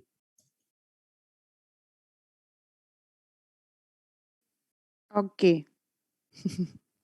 Kelompok berapa tadi? Sebentar. 4, Bu. 4 ya. Kelompok 4, Bu. Ya, saya melihat di beberapa web barusan nih, tadi teman-teman masukkan nggak ya? Kayaknya belum deh. Kesimpulan beradaptasi berinovasi, ya. Kepongahan CEO-nya ya, Mike Lazaridis dan Zim Berners-Lee. Ketika kemunculan iPhone, dia mengejek gitu kan, betapa susahnya menggunakan touchscreen katanya ya. Lalu kemudian tiba-tiba disalip oleh Android ya waktu itu. iPhone belum terlalu booming gitu kan, di 2000 berapa tuh? Mungkin around 2005 ya, 2007, 2005, 2006, 2007 gitu. Sebenarnya faktor utamanya itu apa sih teman-teman yang paling berpengaruh terhadap penurunan BlackBerry ini? Izin menjawab, Bu. Sebenarnya yang paling bertahannya mereka merasa sudah cukup berinovasi gitu, Bu. Jadi itu pernyataan dari dari CEO BlackBerry pada saat itu ya. Jadi mereka sudah merasa ya berinovasi dan mereka akan mereka merasa orang-orang akan terus tetap loyal kepada produk mereka gitulah istilahnya gitu. Dan mereka tidak mengantisipasi kompetitor dengan inovasi lainnya gitu, Bu. Nah, itu dia. Nanti makanya ini di tugas minggu depan ya, presentasi ide bisnis, teman-teman harus menjawab 4 pertanyaan yang kemarin saya sempat ajukan ya. Barang ini untuk siapa? Nanti saya tampilkan lagi slide-nya setelah ini. Lalu yang terakhir ditambah plus SWOT dan analisa kompetitor. Kelemahan BlackBerry menurut saya dia udah building sistemnya bagus ya sebenarnya teman-teman. Ya enggak? Zaman dulu tuh kayaknya saya dan teman-teman mungkin ya walaupun beda generasi, kayaknya lebih keren aja gitu kalau punya BB, ya enggak? Apalagi kalau teman-teman mau ngajak kenalan cewek gitu kan langsung aja minta PIN BB-nya gitu kan. Itu kayak udah private banget ya, udah dekat banget, close banget sama si orang itu. Tapi kemudian yang terjadi ketika sistem sudah terbangun, community sudah terbangun, mereka lupa sama ini yang sebelah kanan, inovasi dan kompetitor. Dia nggak tahu orang bergerak kemana. Makanya kenapa sekarang yang terjadi, kemarin kan saya sempat singgung juga, Apple terus akan mengeluarkan produk tiap tahun. Ngikutin gayanya Samsung. Walaupun sebenarnya Apple bisa aja bertahan dengan gayanya dia ya, yang setahun bahkan 2 tahun pun baru ngeluarin produk baru gitu ya. Ini tiba-tiba merem udah 13 aja gitu ya. Kayak kemarin masih 10, 11, udah 13 gitu kan. Jangan-jangan nanti pertengahan 2022 udah mulai lagi.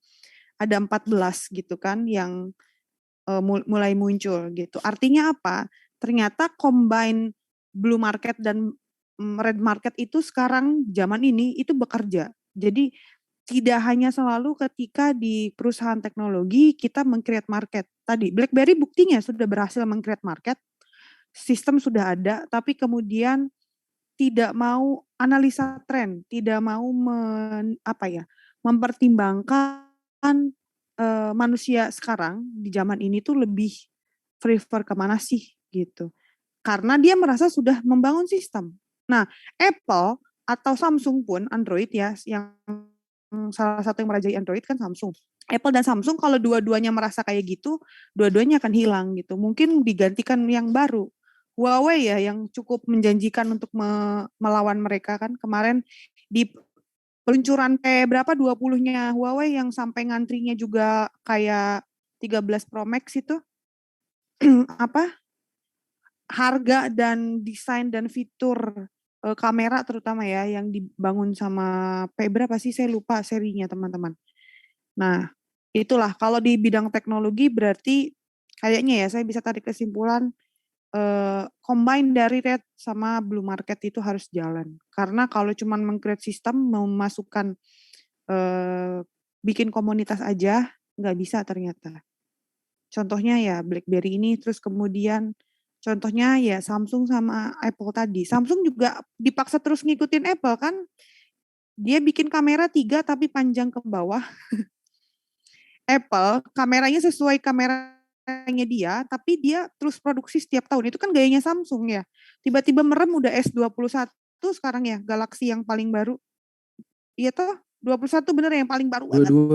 Oh 22, udah 22. Kapan yang 22 itu luncur? Malah saya baru tahu yang 22 udah luncur. Februari kemarin. Itulah pas Februari kemarin. Oh baru banget ya. Masih mahal banget berarti itu harganya. Di berapa harga iniannya, harga pasarnya S22 sekarang? Di Indonesia belum keluar tapi 1.200 yang ultra. Dolar. Sebentar. Berapa itu kalau di iniin? 1.200 dikali taruh 14.000 ya. Misal dolarnya. 16 juta. Wow. Ini udah dapat MacBook Air kayaknya satu ya. 16.800.000 untuk handphone. Fantastis ya, tapi ya fiturnya juga pasti bagus. Dan cahaya dan lain-lainnya juga kameranya begitu ya. Dan semuanya pasti bagus loh, harga segitu gitu. Dan ada yang beli, ada. Makanya nanti coba silahkan si siapa ini? Ginting. Oh, sebelum ini deh. Tadi saya mau nyuruh stop share tapi jangan dulu. Sebelum ini ada yang mau bertanya ke kelompok ini, teman-teman yang lain?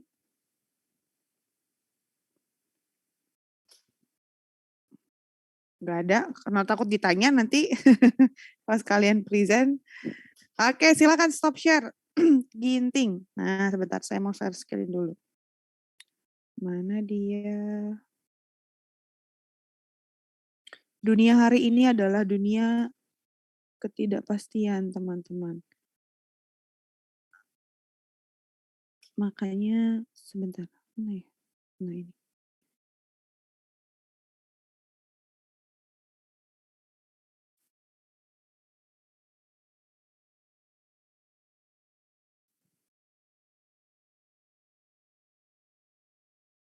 Nah, ini dia nanti untuk latihan teman-teman biar bisa paham dari mulai nanti meng-creating ide gitu ya. Apalagi kalau teman-teman cross jurusan kerjaannya, lintas jurusan atau bahkan teman-teman ingin mencoba hal yang baru begitu ya.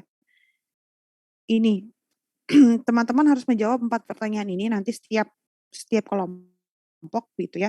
Dan saya akan selingi ketika nanti materi gitu dengan kelompok yang belum tampil yang tentang analisa perusahaan ini. Jadi nanti kita juga sedikit belajar di dunia nyatanya tuh gimana gitu. Kenapa itu bisa gagal? Kenapa MS Glow dengan lucu ya kalau saya ngamatin konsep dagangnya MS Glow itu apa ya istilahnya menggunakan konsep viral dia itu selalu mengajak atau bekerja sama dengan orang-orang yang lagi booming di satu waktu. Tibalah Lily Virus lagi booming, dia diajak kerjasama. Dia yang jadi brand ambassador-nya. Terus kemarin layangan putus dan banyak lagi gitu ya, si Fuji dan lain-lain. Dan akhirnya itu berhasil mengembangkan produk mereka yang sebelumnya orang tuh nggak aware apa sih MS Glow di saat Azarin dan terus kemudian MD Glowing dan semua yang glowing itu muncul, kok bisa ada brand itu gitu. Nah ini, jadi yang teman-teman lakukan untuk tugas minggu depan adalah pertama, teman-teman harus menjawab produk jasa apa yang akan dijual, kepada siapa teman-teman akan menjualnya, artinya target marketnya, dibuat dalam sederhana dulu aja, PPT minimal 10 slide aja ya, nggak usah banyak-banyak, minimal, berarti maksimal boleh Bu, boleh terserah teman-teman, saya tidak membatasi kreativitas teman-teman ya, cuma 10 slide aja udah cukup gitu. Terus kemudian bagaimana Anda menjual produk atau jasa teman-teman, terus kemudian kebutuhan pelanggan mana yang dapat dipenuhi dari bisnis teman-teman. Ini sama kayak, kalau ada yang mau foto ini boleh, kalau ada yang mau screenshot juga boleh, sama kayak pertanyaan ini sebenarnya. Nah, ketika kebutuhan pelanggan yang mana yang akan dipenuhi, ini yang pertama, kenapa? Karena analisa pelanggan ya, analisa konsumen. Ini berpengaruh sekali terhadap produk. Karena sebagus apapun ide, sebrilian apapun ide, kalau tidak terjual, kalau nggak laku, nonsense, nggak ada artinya gitu ide itu. Kenapa? Karena kalau kita ngomongin bisnis, ngomongin cuan gitu ya, ya apa return back-nya? Ada yang nonton Inventing Anna di Netflix? Itu kisah nyata gitu ya, seorang perempuan yang menipu investor dan CEO beberapa orang kelas atas lah. Nah, ketika dia menawarkan YAD, Yayasan Anna Delphi, itu kisah nyata teman-teman ya. Ditanyakan berapa akan balik uang saya. Ada percakapan siapa? Pak Alan ya di tokoh ininya. Tokoh filmnya tuh Alan dan kayaknya nama aslinya juga Alan. Karena itu kan dibuat berdasarkan kisah nyata. Yang dilihat apa? Kira-kira return back-nya berapa kalau saya bikin produk ini, kalau saya bantu kamu untuk bikin yayasan yang kamu pengen itu, si Anna Delphi, namanya YAD ya, Yayasan Anna Delphi. Nah, sama kebutuhan pelanggan, kira-kira ide ini siapa yang mau suka, yang mau beli, itu paling penting, paling pertama yang harus teman-teman analisa. Kalau perempuan kayak gimana? Kan skincare nggak bisa dipakai sama semua cewek toh. Mau masuk ke perempuan berhijab, beda tentu positioning yang dipakai. Brand berhasil, Wardah, contohnya ya, waktu di awal 2000-an mungkin dulu dia bukan siapa-siapa ya. Bahkan sempat hampir kolaps teman-teman, hampir bangkrut, menuju bangkrut gitu. Tapi kemudian berhasil grow up karena dia berhasil men-set ulang STP-nya, segmenting targeting positioning-nya, berhasil memetakan ini nih. Dari awalan halal itu, akhirnya menciptakan awareness halal gitu di bidang kosmetik tentunya. Nah ini teman-teman nanti buat ini ditambah SWOT produknya, sama satu lagi analisis kompetitor. Dava ya tolong ditulis minimal 2 kompetitor. Jadi misalnya kamu mau bikin skincare anti untuk laki-laki misalnya ya anti hitam. Dilihat apakah ada skincare yang sudah beredar sejenis, karena penting sekali untuk melihat konsep yang sudah dibangun oleh orang. Kemarin saya pernah bilang ya, nothing original in 2022 sebenarnya. Dari 2010 sekian ketika pengembangan digitalisasi makin tinggi, sebenarnya udah jarang kita menemukan yang benar-benar original. Yang ada itu adalah inovasi dan penambahan sesuatu, added value, penambahan nilai tambah. Maka dari itu penting untuk teman-teman menganalisa kira-kira kompetitornya itu siapa, begitu.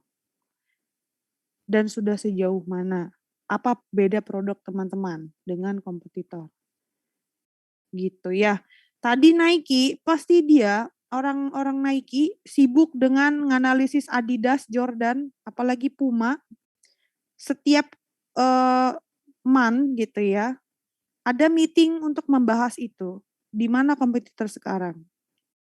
Kalau di FMCG misalnya di Indonesia yang paling kentara ya Wings itu ya, Wings Unilever. Ini kalau ada yang nanti bahas Unilever, bagaimana creating produknya Unilever tetap bisa jadi top brand, bukan second brand atau third brand gitu di Indonesia, yang orang walaupun harganya lebih mahal gitu ya, tetap mau beli produknya Unilever. Kenapa? Bagaimana Unilever menganalisa kompetitor mereka sehingga tidak ada produk sejenis yang diciptakan mirip dengan produk yang mereka ciptakan. R&D-nya bagus, itu kerjasama dengan marketingnya bagus, kerjasama juga dengan keuangan gitu ya, divisi keuangannya mereka. Tiba-tiba ada Shopee. Gitu ya teman-teman. Suara saya masih jelas kan, terdengar? Jelas, Bu. Oke. Nah, jadi tugasnya minggu depan kita akan bahas itu. Bahas ide bisnis teman-teman. Kira-kira sampai minggu 16 nanti ide bisnisnya apa. Kalau ada yang tanya tadi ya di kelompok yang lain sebelumnya, kelas sebelumnya maksudnya, Bu, apakah nanti ini harus jadi produknya gitu ya? Apalagi seperti apa? Karena mengingat kita kan juga masih hybrid dan bahkan mungkin kalau kasusnya naik online terus, online lagi gitu ya, nanti di offline, online lagi, itu gimana Bu gitu. Jadi jawabannya teman-teman saya masih tanya koordinasi sebenarnya ya sama koordinator mata kuliahnya, baiknya gimana. Kalau yang sebelumnya 2 tahun kemarin COVID itu hanya prototipe aja. Jadi kalau misalnya teman-teman bikin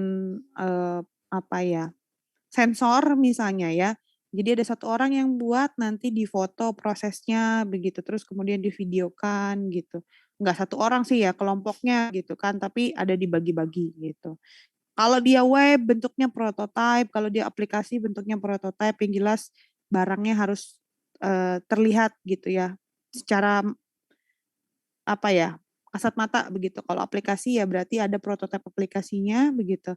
Kalau dia produk yang lain berarti harus dilihat gitu. Karena saya juga paham ya, teman-teman pasti kesulitan untuk koordinasi ya, ketika di zaman maksudnya kuliah begini nih kan siapa yang pengen ya, saya juga nggak pengen kuliahnya online, offline, hybrid, apalagi hybrid itu lebih susah menurut saya. Kasihan yang di Zoom kalau hybrid kan, apalagi kayak gini nih misalnya internetnya tadi tiba-tiba low kan, harus off cam dan lain-lain, jadinya susah, apalagi teman-teman kadang di rumah juga kan kita nggak tahu, yang nggak on kamera ini kemana, apakah beneran ada atau enggak. Nah itu juga yang menjadi PR sih sebenarnya dalam metode kuliah kayak gini. Tapi kita nggak punya pilihan teman-teman. Gitu. Hanya ini pilihan yang ada dari yang ada. Nah ini nanti boleh kalau teman-teman mau saya kirimkan PPT yang ini gitu ya. Untuk teman-teman bisa membuat presentasi ide bisnis, presentasi 1 gitu ya.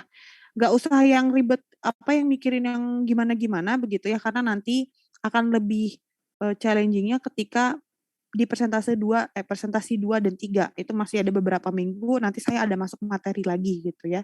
Untuk minggu depan hanya sampai di analisa kompetitor aja. Teman-teman menemukan misalnya apakah ada merek sejenis, lalu kemudian dianalisa yang bedanya dengan produk teman-teman. Misalnya jamu yang merek ini masih menggunakan metode tradisional, Bu. Saya mau bikin jamu kekinian, Bu. Karena COVID ini banyak yang ternyata bukan harus ya, tapi obatnya ternyata malah tradisional gitu ya, bawang putih dicampur apa. Tapi kalau cuma gitu doang ntar nggak laku, Bu. Saya mau bikin jamu itu kayak kopi-kopi kekinian misalnya. Nah, terus saya berhasil mendapatkan kompetitor. Udah ada ternyata, tapi yang itu versinya begitu, Bu. Saya mau buat versinya begini. Nah, itu kan jadi lebih jelas. Gitu ya. Ada pertanyaan, teman-teman?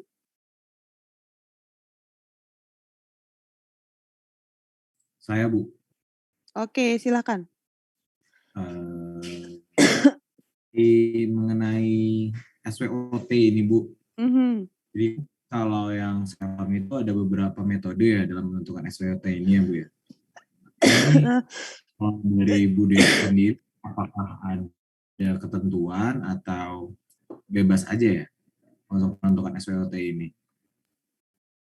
Metode gimana gimana maksudnya, Dava? Ya. Penentuan strength-nya, penentuan weakness-nya gitu. Misalkan kan kalau misalkan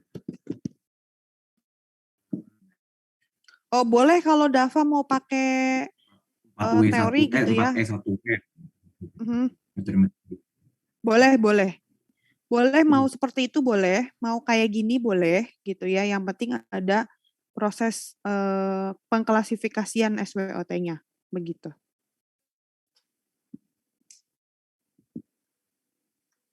Oke, Bu. Oke. Yang lain ada pertanyaan? Lagi deh, Bu. Saya nanya lagi deh. Berarti untuk ketentuan apakah produknya ini harus jadi apa enggak belum ada. Fix.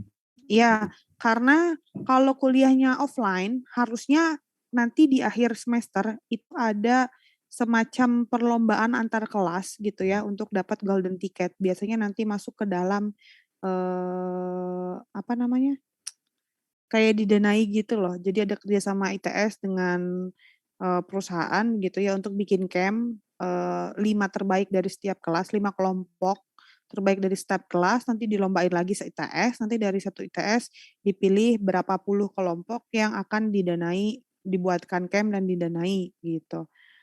Kalau offline begitu, yang udah nanti bikin produknya harus jadi. Cuma ini masalahnya apakah akan offline? Kan belum tahu ya, masih mengambang begitu. Kalau yang kemarin, 2 tahun kemarin corona itu jatuhnya enggak ada perlombaan itu, enggak ada perlombaan tiap kelas. Jadi jatuhnya hanya dosennya aja yang nilai, yang bagus yang mana begitu. Dan kemudian apa namanya? Jatuhnya sampai prototipe produk. Jadi kalau misalnya kamu nih Dava misalnya mau bikin aplikasi kencan syar'i gitu ya. Bukan kencan deng, sorry, ta'aruf, mana ada kencan syar'i. sorry. Tiba-tiba. Ya misalnya ta'aruf gitu kan, ta'aruf online-nya lagi marak sekarang nih ya, aplikasi-aplikasi ta'aruf online gitu. Dava mau bikin itu misalnya ya, berarti sampai kalau ada web sampai webnya bentuk apa namanya webnya itu gimana, terus kalau saya sebagai user loginnya gimana, terus apakah harus menyertakan foto atau enggak, terus kan kalau ta'aruf harus ada orang ketiga dan nggak boleh nyantumin ini kan kontak, biasanya di CV itu nggak boleh. Jadi misalnya saya mau ta'arufan sama Dava, saya nggak boleh punya kontak Dava pun nggak boleh punya kontak saya. Yang berdekatan dan berhubungannya kan berarti seseorang yang dengan saya dan seseorang dengan Dava, si laki-laki yang dengan Dava gitu. Nah, bagaimana proses itu bisa terjalin? Itu harus jelas, harus ditunjukkan. Misalnya mau bikin bisnis itu begitu ya, harus ditunjukkan. Terus kemudian saya mau bikin kelas juga Bu, kelas ta'aruf di dalamnya ada 3 kali sesi, misalnya 1 untuk bla bla bla pengenalan rumah tangga dan kedua literasi keuangan, ketiga apa misalnya begitu. Nah, itu jelas kapan misalnya. Kalau bentuknya web itu bayarnya berapa, itu kan jadi pemasukan teman-teman gitu. Terus nanti kerjasamanya sama apa? Oh, akun-akun hijrah, akun-akun apa sunnah gitu ya, banyak ya anak muda sekarang yang pakai cadar-cadar gitu masuk ke dalam akun-akun hijrah gitu. Nah misalnya sasaran marketnya itu ya boleh gitu, nanti dibuat jelas apa namanya konsumennya sama targetnya gitu. Misalnya ya Dava, tapi itu menarik kayaknya ya karena jarang ada aplikasi ta'aruf syar'i gitu. Karena kebanyakannya micet, apalagi loh kok langsung micet yang disebut. Yang ketawa berarti main micet nih ya. Ya aplikasi-aplikasi gituan lah banyak. Tinder gitu ya, kemarin yang sempat viral itu. Tinder, Slinder, dan lain-lain gitu. Jarang ada yang misalnya tadi yang syar'i misalnya yang sesuai dengan syariah Islam atau yang non-muslim misalnya sesuai dengan syariah Kristennya, syariah Hindunya misalnya ya. Kan belum pernah ada tuh ya, barangkali ada yang mau itu gitu. Gitu Dava ya. Saya konfirmasi mungkin malam ini, sekarang habis kelas ini coba saya tanya tanya ke koordinatornya, jadi baiknya seperti apa, karena mengingat kelasnya juga kan gini kan, kita bisa aja tiba-tiba offline, tiba-tiba nanti online lagi gitu kan. Gitu. Oke. Ada lagi pertanyaan? Sip.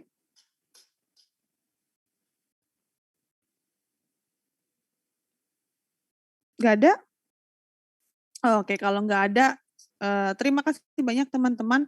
Sampai bertemu lagi minggu depan, dan kalau masih ada pertanyaan boleh bertanya di WA ya, di grup atau PM personal. Sip, saya stop share dan saya tutup kelas hari ini. Sekian, Assalamualaikum warahmatullahi wabarakatuh. Selamat sore teman-teman semua. Selamat sore, Bu. Terima kasih. Waalaikumsalam warahmatullahi wabarakatuh. Terima kasih, Bu.